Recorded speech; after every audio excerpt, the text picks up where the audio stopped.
Welcome to Santa Barbara Talks with Josh Molina. And today it's my pleasure to be here with Giana Magnoli, the managing editor of Noozhawk.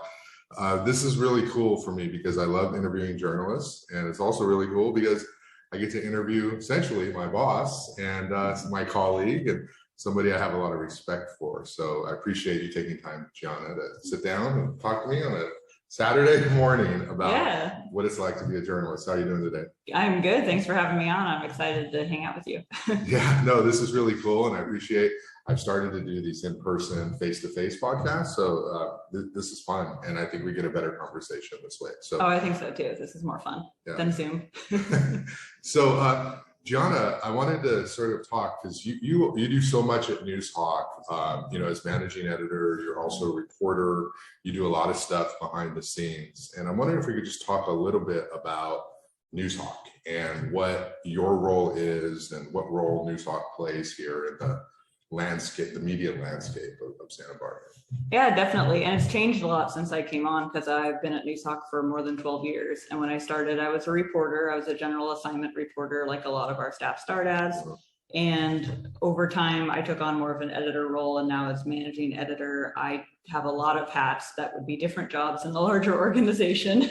Right. I think all journalists at a small organization can identify with. Yeah. So I am essentially an assignment editor, finding stories that I think we all should cover.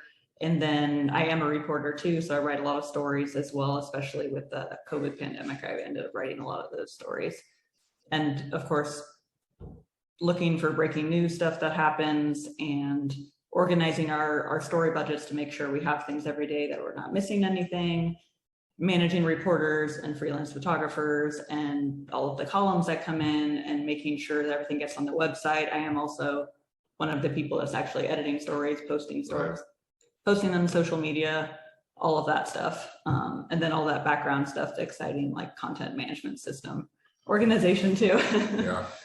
A lot of people, they just see the byline, they see the story. Okay, so it was like, Josh wrote this story, Jade wrote this story, and really what you do is write, but also you're editing, you're planning, you're organizing, you've done some graphics for my stories.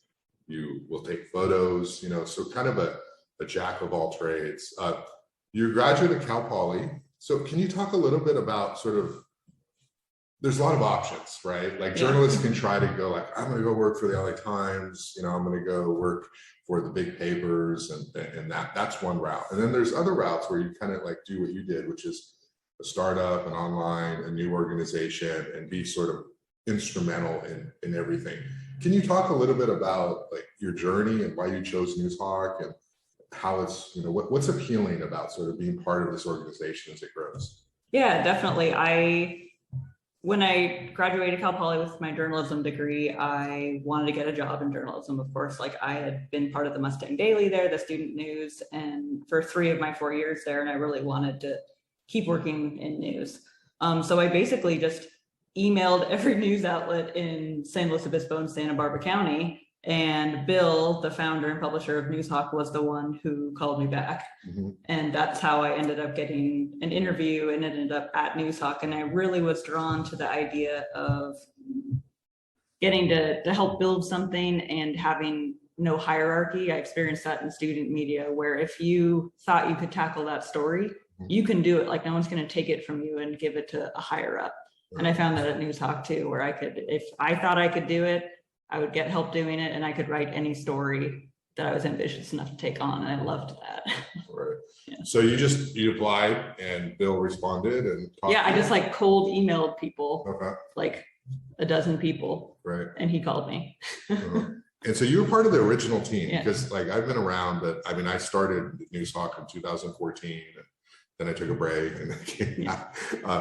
But you were a part of the original team, right? So that was you and Lara Cooper. And so I came on 2 years in. Okay. So there were people here before me, but when I came, it was just me and Lara Cooper as the reporters. So we were like, we didn't have an office yet. Like Bill had an office out of what's now the Right Scale building down in Gutierrez, like the big co-working hub. Okay. The incubator. Right. So we we worked and we were like on, you know, Google Chat with each other all day long, like finding stories and doing all of that. And it was very,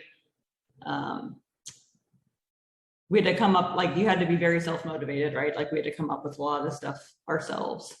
But yeah, that it was early on, it was just us two. So it's really grown a lot. And I think Noozhawk grew from that, which really was like the startup, you know, new news in town, or when I started, you know, most people I called didn't know what Noozhawk was. Right. And now, I mean, we're established and trusted in the community, and we had covered the entire county, which when I started, we only covered mostly Santa Barbara, Goleta on the South Coast. So what was that like? So Laura was here, you start, are you sort of like confident this is going to work? Are you sort of unsure? Because obviously Noozhawk is like very successful now, and it's sort of like, well, everybody knows what Noozhawk is, but you know, at the beginning, you know, it's tough to make inroads. So talk to me a little bit about what it was like. Did you ever think, oh, maybe I should consider going to a bigger paper, or I don't know if this is going to work, you know, for me? Like, can you talk about like being a young journalist? I guess? Yeah, you know.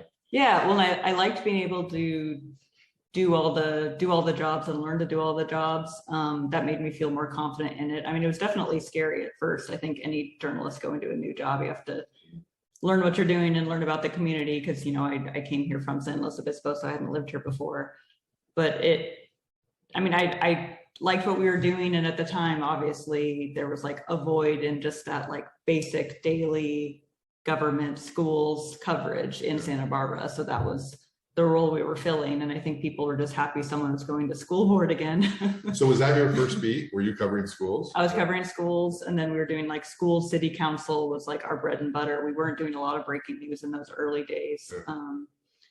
And yeah, that was like really the early stuff. Because I know that when I was first hired at Noozhawk, you know, and people would say to me, oh, Josh, you're going to be part of Noozhawk. That's great. Giana and Lara, they're great. Like they're a great duo. They're really good. Like I remember like getting those compliments, you know, and so I know that you were working hard. What were some of those stories you covered back then, like on the school board or city council that you can recall? Probably seems like a eternity ago. But it was a long time ago. Well, I remember. What were some of the issues? I remember the school district stuff was a lot. I covered a lot of the special education stuff because that was back when they were going through like a director a year, if you remember that. So that was going on, and city council obviously was like all different people than there are now on the Santa Barbara City Council. And yeah, it was a lot of similar themes that there are now in the schools about equity, and with the city council, there's a lot of planning. We did a lot of planning development stories, even then, not as many as you can do now, but yeah, it was a lot of similar things, but it really helped me develop like that foundational, and you find out what your readers want, right? That's the great thing about online, is we can see what people are reading and want to read because we have the numbers for everything. Right. Yeah. So let's go back a little bit. You grew up in San Jose. Is that correct? Yep. San Jose proper? What part of San Jose? Yeah, actual San Jose. I'm not rounding up to the next biggest metro. Is it Cupertino? Yeah, that was always the thing. So like actually, South San Jose. Okay. So near like Campbell and. Okay. Yeah. All right. Yeah. So you probably know San Jose plenty well because you worked up there for quite a while. I had such a strange experience in San Jose because I lived like in the weirdest places. Like I lived at the extended stay for like 6 months because they like put me up. Like this is like at the end of the heyday of when the big companies had tons of money. So they put me up, and then I lived in Palo Alto, I lived in Los Gatos, I lived in Santa Cruz. But you know, you're kind of driving all around, you know, to all these little communities. Yeah. So such a different journalistic lifestyle in Santa Barbara. So you grew up in San Jose. Did you always want to be a journalist, or what was on your mind as a, you know, high school or something? Like, well, when I was a kid, like I've always loved to read, like, you know, fiction, anything. And I like to write too. So when I was younger, I thought maybe I would be able to do something with writing. And then it was high school where I really, like, I mean, people from like the San Jose Mercury News, like, did come to the high school and talk about how awesome journalism was. And we had journalism classes in my high school. So I was on the paper there, and I really loved that. I loved, I was editor of my high school paper too. So I got to know like what that was like managing it. And really, I was interested in everything, and a great way to not nail down one field to do was do journalism and get to learn about everything and talk to people in every field. It's like going to school every day. Yeah, it is. And Without that a really grade, appeals to me because, right, like, except I get paid instead of having to pay for it. So that really appealed to me. And I found like the journalism program at Cal Poly, and I was like, yeah, this is it. So what do your parents do? What were their jobs, professions? oh yeah, my dad is a contractor and my mom's like a bookkeeper. Okay, So no journalism in the family? no, not in the family. What did they say when you said you want to go to journalism? Did they were like, you need to do something that makes more money, you know? No, I think I wanted to do something that I would have marketable skills and be able to get a job right out of college. And they figured like those are all really good skills. So they figured they knew I'd be able to get something Right. like with that degree and the skills I learned in college. So, So you, Cal Poly, there's a famous, George, is it? George Ramos. George Ramos, yeah. He was a department chair and advisor when I was there. So I got to work with him. And what was that like? A lot. It was good. Like he was very thoughtful, and he was quite the character around the newsroom. Like he would always just come in like whatever day he was still there and we were putting together the paper and say, what's on the front page of this rag tomorrow? So he was acting like it was a real newsroom. Yeah. Oh yeah. I mean, and you know, we put out a newspaper 5 days a week when I was there, like a printed newspaper. So wow. Yeah. Okay. That's crazy. So it was hardcore. Yeah. So you were churning. Oh yeah. And so what were you there? Were you a reporter, and then were you the so I was a reporter, and then I was a copy editor, and then I was news editor, and then I was managing editor. Okay, so you sort of had the full gamut. What are the stories you cover? Yes, I did all the jobs. Yeah. What do you cover at Cal Poly SLO? I mean, when I applied to Cal Poly a long time ago, I got in, I didn't go. It felt like ag stories. Obviously, that's like a stereotype, like all they write about is ag. But you know, what was your daily coverage like? Yeah, there was a lot. We didn't do. I think the students in the student media there now are better at like covering community stuff, where we mostly just did campus stuff. Okay. You know, because that's easier. That's the sources, you know, you're the people, you know, right? So we did a lot of like what different departments were up to whenever like there was a new president or like new department heads, all that kind of like administrative stuff. Big social events, community events, protests, that kind of thing on campus. Occasionally we'd have like a wildfire on campus. Weird Al came to visit the journalism department because, you know, he had gone to Cal Poly. Yeah, he had gone there and recorded one of his songs in the bathroom on the journalism department floor. Oh wow. Yeah, so like we got to write about Weird Al visiting. That was funny. Good time. I love that. Yeah. So Cal Poly, you kind of fall in love with it. Like that's your passion. You like it, and then you apply, and then you come to Noozhawk, and it's sort of a hit. Talk to me. You know, you mentioned like sort of the first few years, but how has Noozhawk grown from where it was when you started to where it's at now? Yeah, it's grown a ton. Like we cover, like I said, we kind of went from like startup filling a need to becoming, I'd say, like full service news organization for the county, right? Because we cover the entire county. We cover basically every city council. We check on all the school boards. I mean, we've really grown to be that like daily news source that we were kind of filling the gap for. And now we've become, we've sort of become that. And I think it's challenging because we always want to do more. Like I always want to do more. I think we've grown and we're doing really well now, but I always want to do more stories and do more in-depth stories and find, you know, ways to tell stories that we haven't before. And I think everyone here wants to do that too, which is so great. Like everyone wants to do more and do better.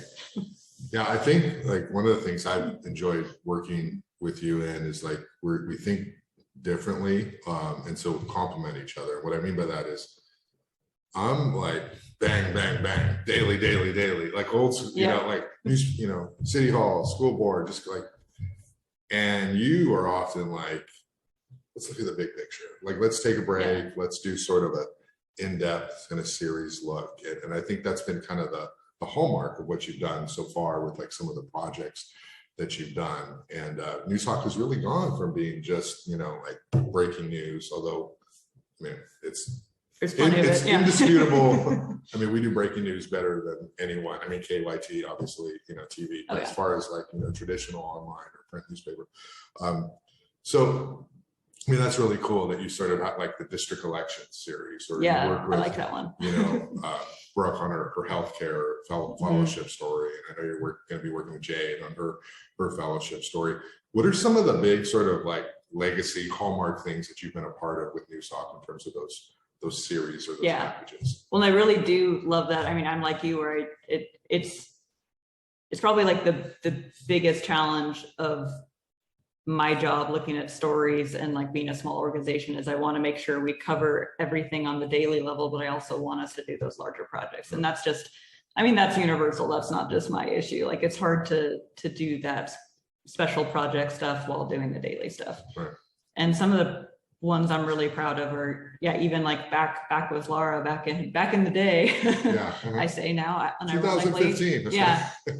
We did stories on like opioid overdose and abuse. And that won some awards or something, right? I recall, or got some attention. Then that was through a data fellowship with USC, similar to the one that Jade is doing right now, and Brooke did earlier this year. So tell me about that, because I don't.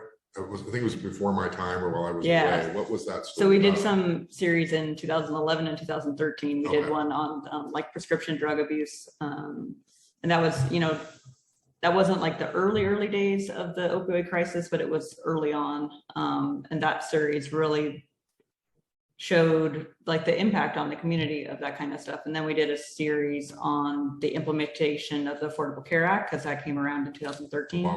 And just how like primary care providers especially were like getting ready for what they thought was going to be a big influx of patients.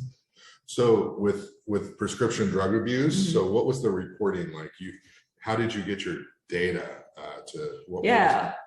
Well, we found it's kind of similar to a lot of the health stories, where there are data sets that you can find if you kind of have to find out what you're looking for first, right? So we would talk to sources in the medical field, treatment fields, all that kind of stuff, criminal justice system, and find out what the trends are, and then go end up finding data sets wherever we could that kind of back up all the things that they were saying anecdotally, and then talk to the people involved and stakeholders about what was going on, what could be done better, and all that stuff. And so like you're using county health records and that sort of thing. And state and all that. And was this around the time of that Dr. Death guy on the east side where he got arrested for so like because of the sources we developed for that series, we got a tip when he got arrested, when Dr. Julio Diaz got arrested, and the DEA raided his office on Milpas. Right. Because he was ultimately convicted of overprescribing, because his prescriptions were related to the deaths of 11 people, 11 local residents. Because he prescribed so many opioid pills that several pharmacies just blacklisted him for opioid medication. I mean, they still fill like blood pressure medicine and stuff from his office, but they just wouldn't fill them anymore. Right. Yeah. Wow. Okay. So that was a story, and then you have your big series, and it got a lot of attention. So it felt very rewarding. And so that was like right when you just started, pretty much, right? So it was like a couple of years after I started. That's pretty cool. You're able to do something that impactful that early. Usually new reporters are covering, crime stuff, weekend stuff. That's, what I do, so that's pretty cool. So you got that. What else? What's been sort of the other sort of projects you well, and then more recently, like you were saying, the district election story, the solution series we did last year, was, I thought, really interesting. And I think we used a lot of the lessons we learned from that series with our election coverage this year, because we're looking at like turnout by district, what the impact of moving to even year elections will probably do. It'll probably boost turnout, because we're like the last one standing doing odd year elections in Santa Barbara. And then earlier this year, Brooke did a fellowship, a data journalism fellowship, the one that similar to the one Jade's doing now, about looking at the toll of COVID in skilled nursing facilities and the farm worker community, because those are two areas that they basically public health experts knew would be hit really hard, and they really were. So looking at the local impact of that and people who are really affected. So let's talk a little bit about journalism during COVID, because I was right there with you. We do it a certain way. You know, we'd meet for meetings, you know, we'd talk, we'd interact, and all of a sudden COVID hits and it all shuts down. So can you sort of provide a window of how Noozhawk has been able to provide coverage during the vaccine or during COVID, and how, you know, how do journalists still do work when it's this, you know, there's so many limitations? Yeah, well, it's been hard, and like basically you and like all of the reporters have been amazing being able to like still be able to contact people. And luckily, you know, we had a lot of community sources before all this started, and people are willing to talk to us on the phone, even if not in person. But it's been really hard. I mean, everything was weird. I mean, you're dealing with like your personal life being completely thrown out of whack like anyone else's, and then you still have to work, and at work you're concentrating on this pandemic all day at work, right? So you don't get a break from it ever. So that was really hard. Like it's been better like later part of this year when things have calmed down a little bit. But yeah, I mean, luckily everyone at Noozhawk has been really like self-motivated, and we've been able to all keep in touch even when, I mean, last year we didn't see each other very much at all. Like we didn't get to hang out. So just, I mean, we had to do, like a lot of people do Zoom meetings and talk to sources on the phone, outside if they're willing to meet in person, which, you know, it's fine, masked up. We had a lot of pictures of people where, you know, they're wearing masks now, and that's fine. Like that's safer and better than no picture. The norm, and pre-vaccination, Oh, definitely, Like, I mean, last year, and like pictures, I think have been a really hard thing for us, because, you know, even if you're trying to get people in a shot out and about, like there were no people who went by for a while last year. And so hopefully people have forgiven us for some of our picture choices, a lot of screenshots early on too. Oh yeah, screenshots. So I hope there's a seminar somewhere to teach me how to better screenshot a video so no one has a weird face, because the amount of screenshots I've tried to get where like no one has their eyes closed looking funny. It's amazing. I know, I remember one meeting where I had like 10 screenshots, and they were great photos, except one person is doing something like, oh, I know.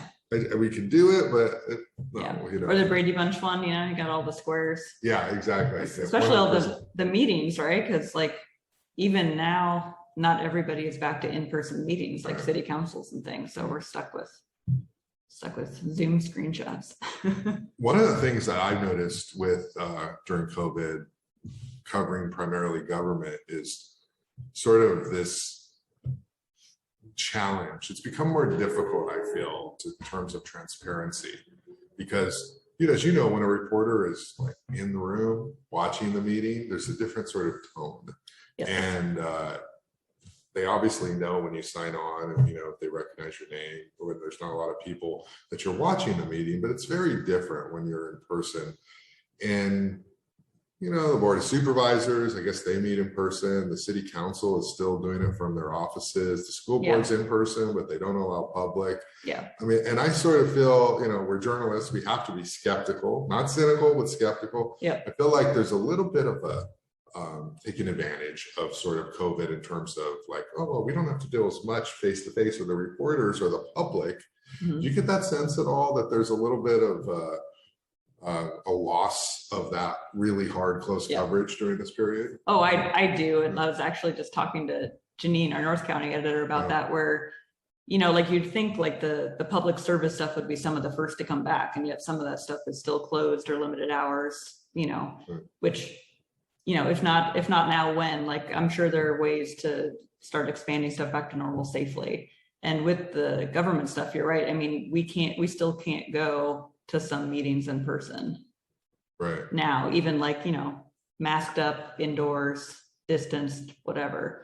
And I think they need to open them back up. I mean, if you have to do limited capacity for a while, if you need to do extra viewing rooms, people have done things like that. I think you can make it work. But I think, you know, I think that's an essential part of democracy, is letting the public have access and letting us have access. Like you said, people act differently where we're not there, or they know you can just sign on to the Zoom and then they know you're there because you have your name attached to it.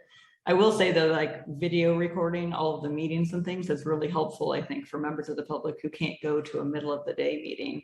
And to me, if I have 2 meetings on the same day, I can watch one the next day, is really helpful. So for public access thing, everyone should keep doing that.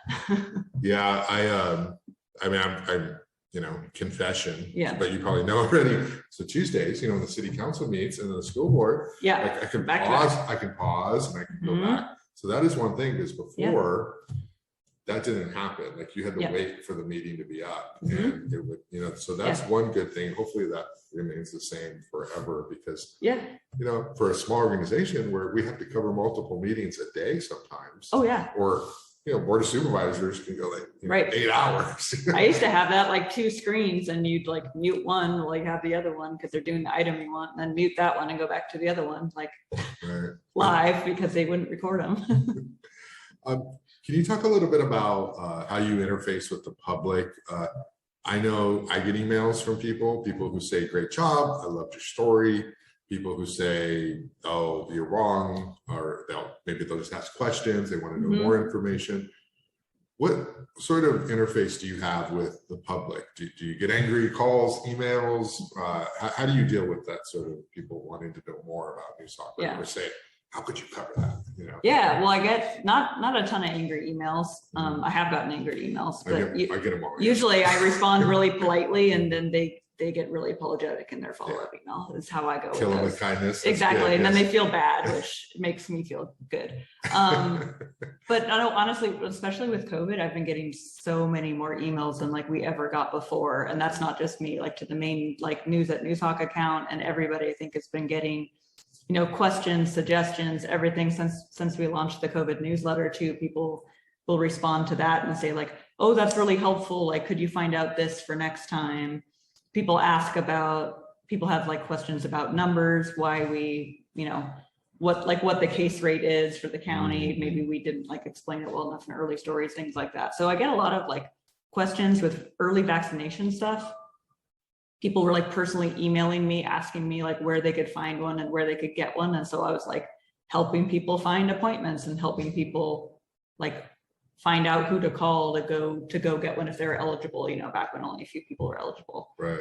So like I almost do like a lot of, just totally like customer service style, right? People just had questions, and I can send them to link to something, or to give them a person, or give them like an address to go check out, like anything like that. So it got really personal, like during COVID, like people just wanting information and me trying to give them as much as I could. That was useful and wouldn't be out of date like the next day. That was hard.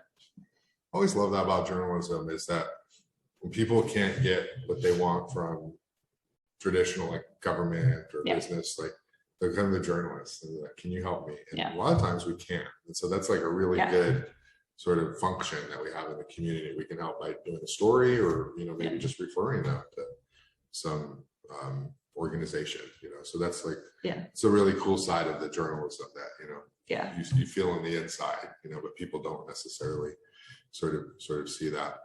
I had Janine on the show. I had Jade and Brooke on the show, and I asked them this question, and so I'm going to ask it to you. Is like just being a young woman in journalism, and what are some of the challenges that you might face or experience, whether it's internally or externally?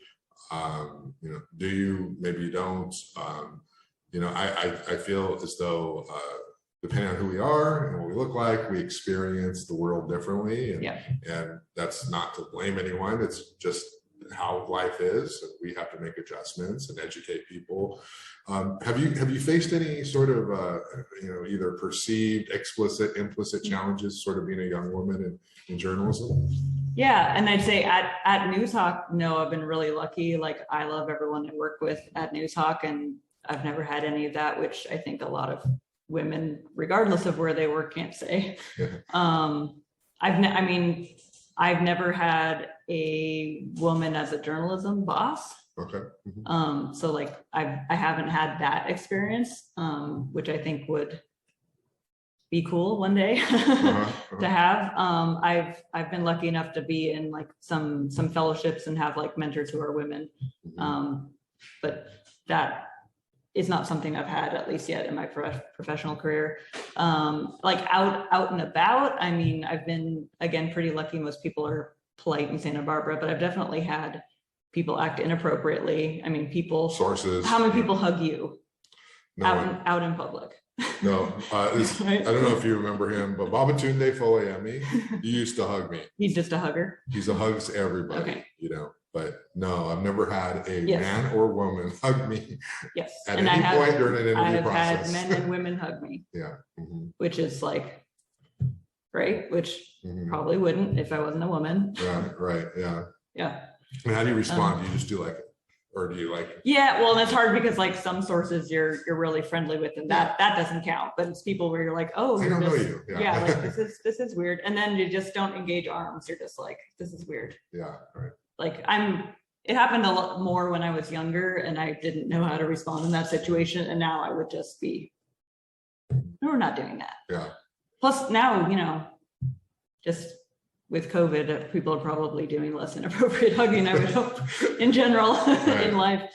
But yeah, in general, I've been really lucky, like in my work environment and working here. Like, what about how people respond to you? Do you find that people respond to you? Maybe they take longer, or maybe they think they can sort of charm you a little bit with like their response to an answer. Anything like that? Like, I don't know. Maybe, I mean, I'm also like really friendly in general, like when I go into things. So like if that helps them open up to me, then that's all fine. And if they want to do that in return, then that's fine. Right.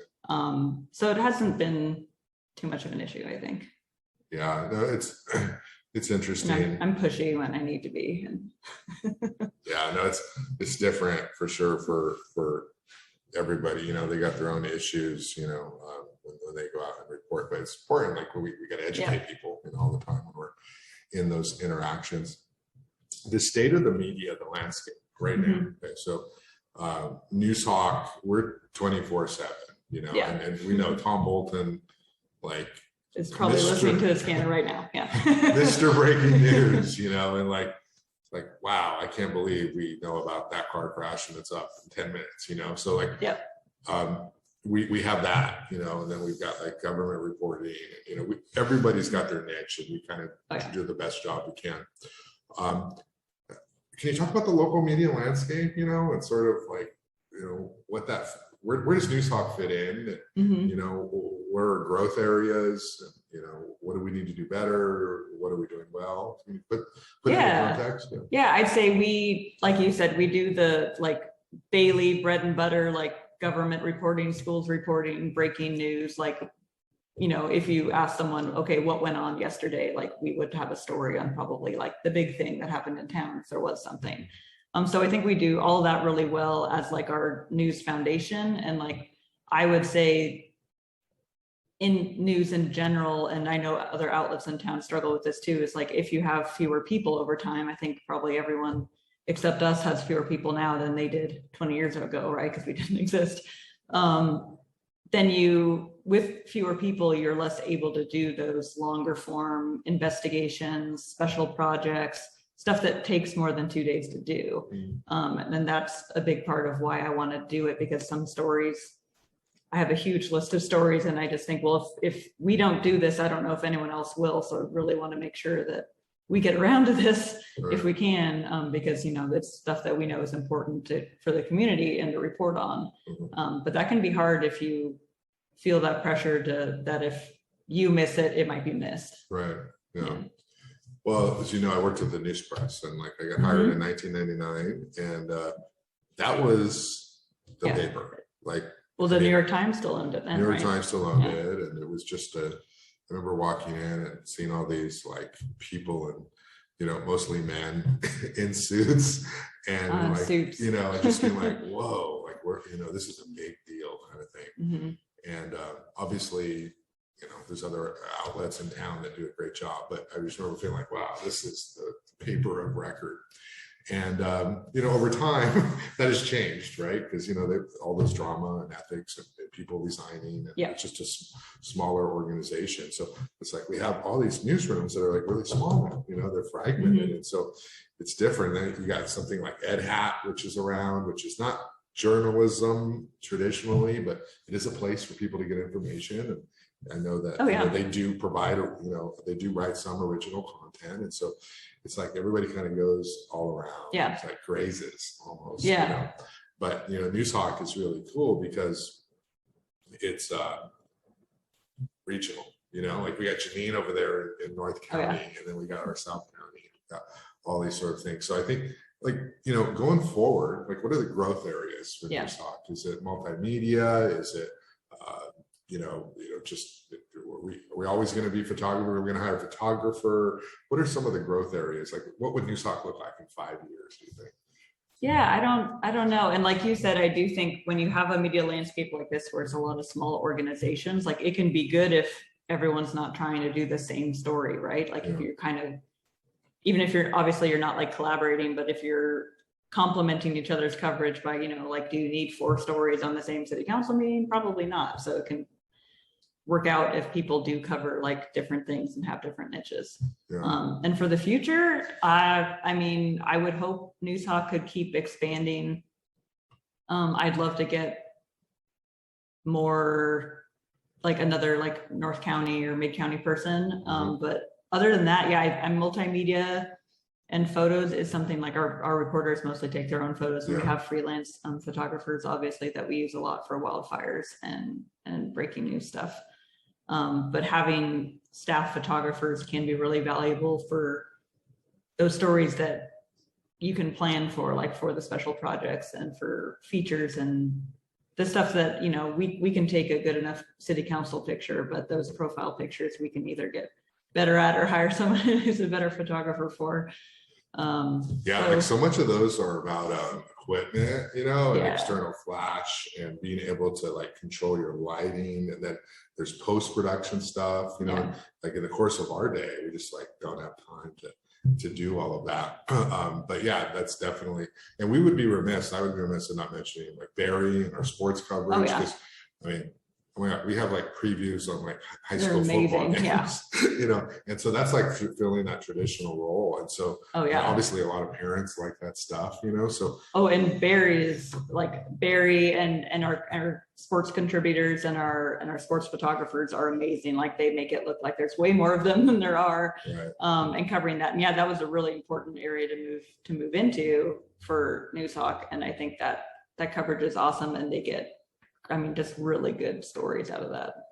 There's some amazing student athletes in this town. And just the amount of headlines we get. How many stories does Noozhawk publish a day usually, like on a Tuesday or something? Like professional journalism, Noozhawk content is like 5 to 10 a day, easy. So it's just bam, bam, bam, constantly.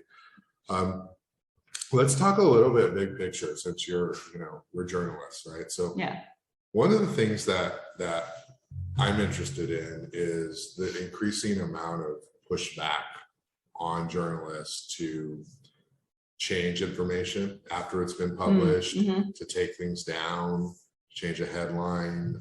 You as an editor have to deal with this often, or when it comes up, you're the one who's got to deal with it. What do you think? Because like a lot of times with my stuff, I'll get a call, I'll get an email. Well, it's online, just go in and change it. Okay. Right. Because it's not the print where it lives forever. You can do that. And there's an ethical concern there. Like, if I have a typo and I see it, I'm going to go in and fix it. Right. I had a thing recently I had an interview with somebody who's reported, quoted it, and they're like, I don't want to say that now. And it's like, there's nothing, you can't really do that. And then at Santa Barbara City College, with the, with younger journalists who are learning the trade, there's a lot of pressure from young activists, so like protests, like this whole thing of, so you go shoot a protest, not showing photos, and like, when I see myself interacting with law enforcement at this protest, it triggers me, and I didn't give you permission to use my face in this photo or to use my name. And so I know the colleges are getting pressure from their peers, and that's really difficult. You're learning the craft, and you know that your job is to sometimes offend, but it's not your job to like trigger your peers into circumstances. So can you talk a little bit about sort of like that whole thing that's come up with the rise of the internet, and people sort of feeling like they have the power to tell you, take that down? Yeah. thing. You know, how do you? Yeah, it's all really interesting. And I think actually a big part of it, which I meant to say earlier for vision for the future of Noozhawk, is a lot more community engagement, like before the story is written, while you're writing the story, and afterward, right? And I think a lot of this like feedback can be a good thing in that it helps journalism organizations realize they need to be transparent with people about their process and like their decision making and how you get there. Because some people just genuinely don't understand, like, why did you write that? I don't think that's news. Yeah. Even though, you know, standards we've learned show that it is news and people care about it. Yeah, when people do want something specifically changed, not because it's wrong, just because they sort of regret that they told you that or something like that, that's when you have to just explain like why the decision was made, you know, where you were coming from, your perspective. You want to hear from them. Like, I'm always really open to those conversations, because if people don't trust you in the community, I mean, we can't do our job. Yeah. So I think that's all really important. And I think news organizations, including Noozhawk, need to be a lot more open with people about explaining like how we do what we do and why we do it. And so people know, even like if we talk to someone savvy, they know like, hi, we are talking and I am a journalist, so this might get printed in an article later. Yeah. Regular people, you might need to tell that to, like, so they understand the consequence of talking to you on the record right now. Right. Yeah. Yeah, and you've been pretty good, because, you know, there've been obviously incidents where somebody will email you directly, or they'll copy me and be like, this guy's horrible, or this story's horrible, or change this, you know. And you're really good at sort of disarming them, you know, and whereas I'm more like, no, sorry, you know. So, you know, that's kind of an editor skill to be able to do that. But it's also difficult, because if somebody says change that headline because that headline makes me feel this way, you know, it's an ethical thing. Like sometimes you think, okay, well, why not change the headline? But they're like, no, I can't do that, you know. Right. So, like, have you ever changed headlines, or do you ever change headlines because you just kind of want to soften the impact? Not for substance. Like, I think we've changed them if literally like a word's missing or things like that. I mean, we've changed them if it really did come across not as we intended. And I think part of that is, I mean, I think that's a common problem too, is just that like you spend all this time being so careful in the story and everything is right and the tone is right. And then if someone else writes their headline, it might not convey that perfectly. I think we see that a lot with like things going viral on social, where people just read a headline and don't know what the content is. So I think you have to be really careful about your, like, words matter, and you have to be really intentional and specific about what you say. So people might always read into things, and you can't help that. But part of my goal is to make sure that people like won't take something the wrong way because we weren't clear enough. Like, I want to be super clear that if you took that, it's just because you think that word conveys something to you that maybe doesn't convey to everyone. But I want to make sure that we didn't use a word like, oh, you're right, we shouldn't have used that word because that went a whole different direction than we meant to. Right. Yeah. And you know, a lot of times people don't understand, reporters will suggest the headlines, you know, but ultimately the editors write the headlines, you know. And so and a lot of my stories have no headlines on them, so we write them. So that is always helpful too when you get one or you get suggestions, because then you're like, oh yeah, like, and our headlines are pretty like straight up, right? We're not doing clickbaity or like unanswered question-y type headlines generally. So we're usually trying to make it very clear, like, you will know what the story is about, you're about to click on. That's kind of Noozhawk somewhere, like, straightforward, right? You know, it's like here is news. And Bill's always writing his column every week. This is an opinion column. This is not news. He has to, You know, what about sort of the future of journalism going forward? You know, national media. There's increasingly, like, opinion is confused with journalism.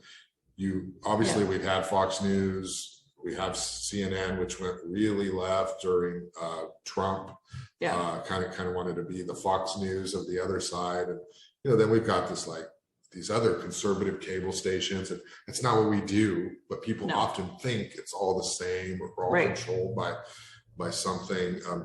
Do you see, how do we get back to where we can sort of like, people just like trust the news as being news and be able to understand, like, that's That other stuff is entertainment. Like, yeah, it's infotainment. How do we get back to that? Yeah. You know? Some of it, I think, like local news has the advantage of doing that, right? Because like you trust what you know. Like a lot of people will say, I don't trust the medical system, but I trust my doctor. So it can be the same thing. Like I don't trust the media, but like they trust you. Like personally, as a local journalist who lives in Goleta, right? Yeah.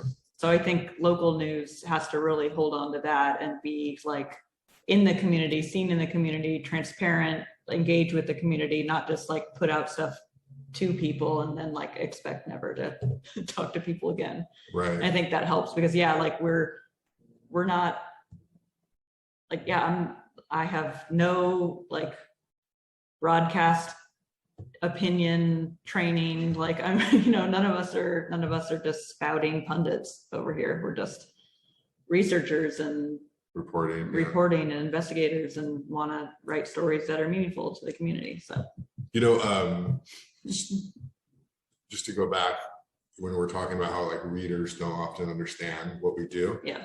I was doing a BizHawk, the one that's like this week. Yeah.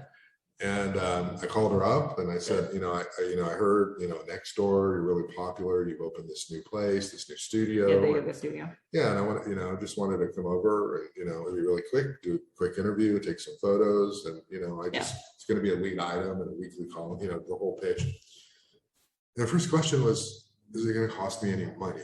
And I thought, wow, like I haven't had that question. Like I have not had that question of like, do I have to pay for your coverage? You know, and I'm like, it was like a 2-second pause, and I was like, no, this is like I'm approaching you. I'm gonna write a story. You know, it's not an advertisement. You know, but it showed me there that there are probably a lot of people who don't necessarily kind of understand. Right. Maybe they had some other experience or something, but no.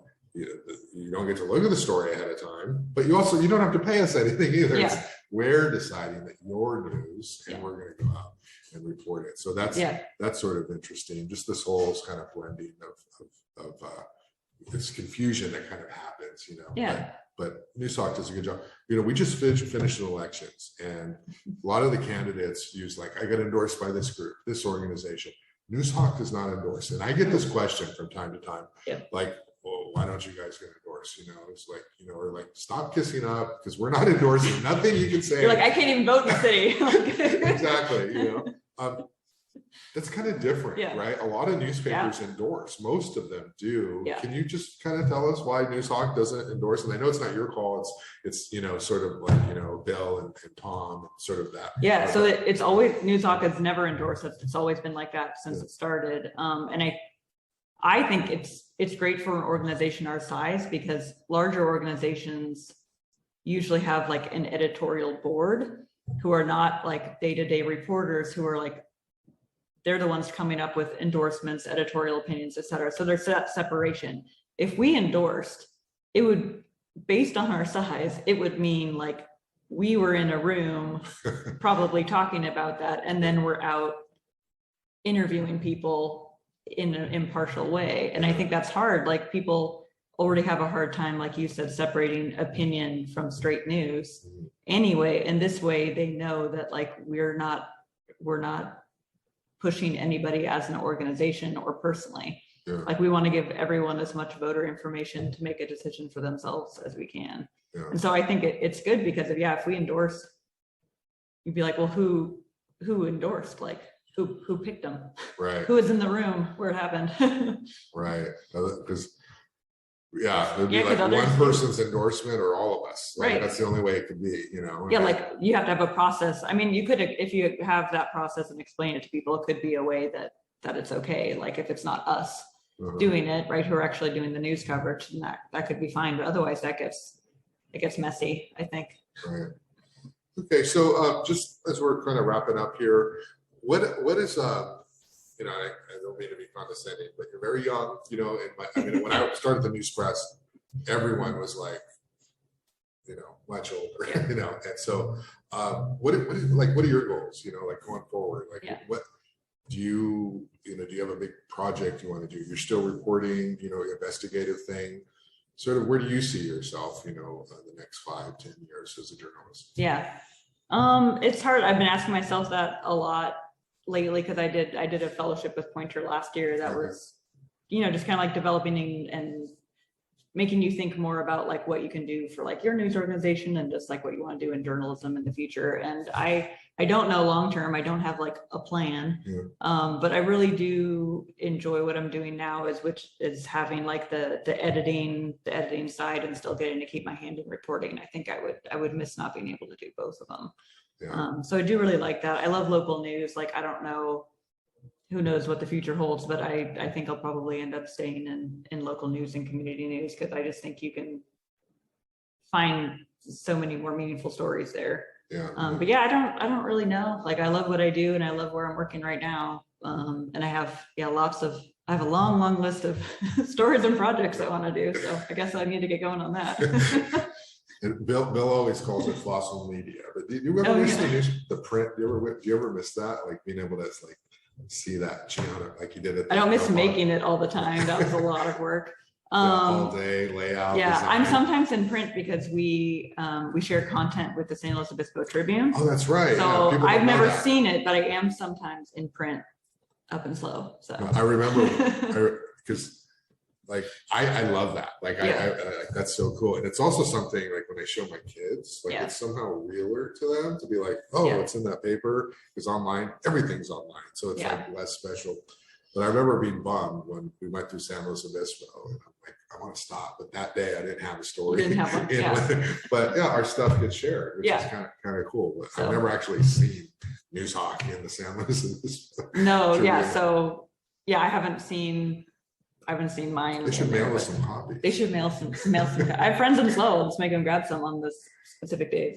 No, like I do think print can help people, readers, and people making it like realize the like permanence of that information going out in the world, right? Because like even if we change a story after it's published, a lot of people read it beforehand. Right. So that's why like you need to be so careful about the content you're making, because you're like, once it's in the world, like people are going to read it, or it's like, are you ready to press submit, right? Right. And so I think like making sure people know the importance of like the quality of your work is good, but I don't think it matters these days if it's print or if it's digital. I mean, plus you think of how much time and money is spent on creating the news content versus just creating the like physical product, like not content, just like the physical manifestation of the news content. And I mean, it's so much money and time that we never had to do here. Yeah, you can just focus on the writing and the journalism. Yeah, just the news content. And and it's kind of cool, the framing and the headline, and we're eventually getting a new website and all that stuff. Yeah, works, right? Eventually we're. But that's how it works. It's an evolution. It's like software. You're constantly getting better and better and revising. Yeah, which we're already on like I think version 3 of this website. I don't know if you remember the really early one that was very cramped and had very narrow columns. That was the one I came into. So this one's better than that. But yeah, in the future it'll just be like we're ready for an upgrade. So we're gonna change to WordPress eventually, and then we'll have a lot more customization. And that I think will be cool because when we have special projects, we can actually like change the homepage to display them better and like with really big pictures and things like that. So every story won't have the same presentation. Like if we want to make it different. So that'll be really cool. Yeah, that's cool. A little more customization. That's super. Because sometimes we have a picture that I just want to make gigantic because it's amazing. And now we'll be able to do that. All right, that's super exciting. Let me give you the last word here. In all the media landscapes and the choices people have. Okay. For those people who are like listening, what is Noozhawk? Just kind of close us out with like why they should sort of maybe check us out online. Oh yeah, I mean, I'm assuming everyone listening to your podcast is already a fan of you and of Noozhawk, but honestly, I think our tagline is like the freshest news and information in Santa Barbara. And really it's just that like we're everywhere. We have really hardworking professional journalists. Like everyone has taken journalism classes and has strong ethics and is a really interested, curious person. Like we are the kind of news staff where if someone wanders by something and wants to know what it is, we figure you have too, and we'll write a story about it, and you can send us in stories to write about, and we'll just have everything you want to know when it happens on there. Yeah, and then I would just say too, and this is like 100%, like we are so impartial, like internally, like some people might think, oh, they're a little too this way or that way. Like I can assure you, we're like down the middle, like in terms of our, even like internally, not just like, oh, we need to present this way. Like, we're like, we need to just, that's a good point. Like we present things as best we can as they happen. We're not trying to frame things a certain way, angle things a certain way. We're trying to make it like you were there, like the reader was there. If you were there, this would be the takeaway that you had from it. So there you go. Now you don't have to watch that 5-hour meeting. You're welcome. All right. Well, I really appreciate the conversation, Giana. I thought it was really cool. Very enlightening. Yeah. So thank you for your time. Thanks for having me.